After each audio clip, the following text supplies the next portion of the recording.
Magandang buhay sa lahat mga ka-agri. Welcome back sa ating channel. Shoutout sa bago at regular na subscribers. Masama nga po ba sa mataas ang uric acid itong lansones? Ang nasa inyo pong harapan na binibidyo ko, ayun, na meron siyang fruit fly. Yun, huling-huli. Ay duko na po. Ang mga lansones po, regardless of the variety, ay may mataas na uric acid content. Disclaimer, ang inyong lingkod naman po ay hindi isang health professional. Ano po? Sabi ng iba, ba't kami maniniwala sa iyo? Eh, hindi ka naman pala health professional. Isa lamang po ang inyong lingkod, isang ordinaryong magsasaka at crop science major graduate.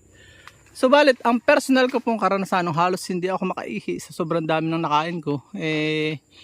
Isang basihan na talagang may mataas yung uric acid content. At minsan pa akong kumain ako na halos walang laman ng tiyan, halos maliw-liw ako. Yun po yung side effect niya sa aking katawan. At yung video ko po ay may nakontra, may napuri.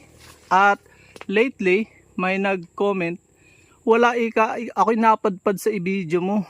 Dahil may binidyo tayo na bakit masamang kumain ng lansones. Actually, hindi naman po masama. Lahat naman ng bagay sa mundo na nalikha ng Panginoon ay walang masama. Lamang, ika nga, alam niyo naman nakasibahan, lahat ng sobra ay masama. Kaya po wala naman sigurong kukontra doon. Kapag sumobra talaga tayo ng kain, ay kahit naman anong pagkain, cholesterol ay mapapahamak tayo, high blood ang kalalabsan natin, sugar ay diabetes po ang ating patutunguhan. Ngayon lang po ito bumunga ng marami. Ito pong lansones ay kanya-kanya ng level ng uric acid. Ang pinakamataas po ang uric acid, kaya halos walang bumibili, ay Davao. Kaya naman po binibenta siya ay fully ripe po, hinog na halos mangitim-itim na. Yun po ang sikreto para makain mo ang Davao. Davao variety po yung binabanggit ng inyong lingkod. Ano po? Na napaka-asin, napakadaming buto. Ikalawa po na mataas sa uric acid content ay itong native. Bagaman napakasarap ng native. Pakita ko sa inyo yung native. Yan po ang native. Taas sa uric niyan kapag ka mahilaw-hilaw mo pa kinain. O bagong pitas. Kahit bagong pitas naman, kung fully ripe, yung halos may itim-itim na, hindi naman ganun kataas. Yan, kita nyo, ang dami. Sino ka naman di mapapaibig kumain ng madami sa ganyang kadaming bunga. Yung isa pang nag-comment, nung kumain na ako niyan, halos sarap siyang umihi. May nag-comment pa nga na namatay, nasobrahan yata. No? May mga komplikasyon po, ang hirap namang ipaliwanag, bintang na dito lahat yun. Pero totoo po talaga, batay sa mga patotoo ng iba. Masarap siya, pero pag napasobre talagang pahihirapan ka sa pag-ihi. Kaya nga po nakapakabuti ng Diyos, sipin nyo, nilikha niya ito ng once a year lang. Kaya hindi masyadong makasama sa atin kung moderation, kaya nga lahat naman ng bagay kung katamtaman ay mapapabuti po tayo, hindi mapapahamak. Po. Kaya po nilikha ng Diyos sa atin yung tinatawag na pang-umay. Yung pong umay yung parang ayoko na pero gusto pa ng tiyan ng isip mo. Yun po yung sinasabing umay. Sundin natin yun at hindi po tayo mapapahamak. Ginagawa ko po itong video hindi para sa content lang. Naawa tayo sa may mga ka-agri natin, mga kababayan natin na may taas sa uric acid, yung may mga gout. Naku po, may mga kilala na ako na matay. Ay kung matumaas po ba ang inyong uric at yung gout nyo yung maapektuhan, hindi matay nga po. Makakamatay po talaga siya. Pero hindi dahil sa prutas, kundi dahil sa discipline na nawalan tayo ng control dahil napasarap po tayo. Lalo na po ito, hindi ito maasim. Kahit po yung medyo batik-batik na yan, pwede mo nang kainin dahil duko po ito. Lalo na po yung longkong na variety.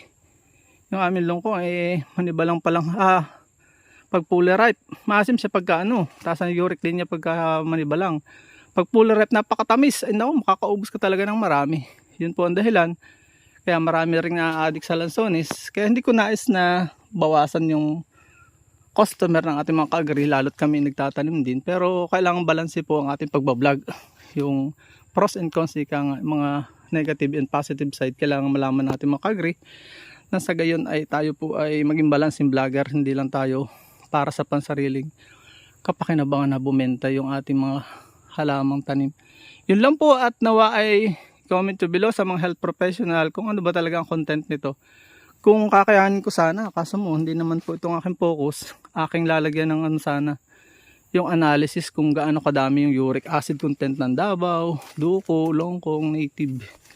Pero ganun pa man, kahit hindi ko siya maituloy na study, tingin ko sapat na yung pagkalikha ng Panginoon na once a year para mapatunayan natin na hindi siya kailangan ng katawan natin for a long period of time. Hindi siya daily natin kailangan. Kung napatakaw, at suggestion ko nga po pala kung mangangain kayo, at least palipasin nyo po 2 to 3 days, especially kung native o Davao. Bakit po? Based sa aming experience, tumatamis po ng Lanzones.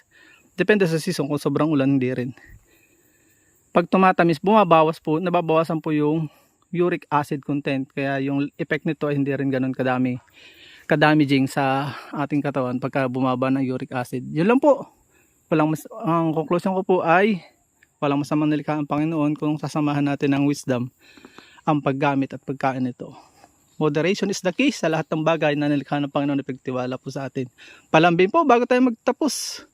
Huwag po sana ninyo skip ang aming mga ads dahil po tayo ay magdadagdag ng misyon. Nagpapagamot din lang po ako ng aming ina na nagkekemo sa ngayon. At please support all Filipino vloggers. Pakita natin sa mundo na nagkakaisa ang lahing Pilipino. Paalam sa ngayon. Bye-bye and God bless. Hanggang sa muli nating informative videos. At dyan po nagtatapos ang maikli natin vlog. Kung kayo po ay mahilig sa mga itong klaseng upload, huwag niyo pong kalimutan mag-subscribe at i-hit nyo na rin po ang notification bell para updated po kayo sa aming mga upcoming videos. Paalam muna po sa ngayon. Bye-bye and God bless.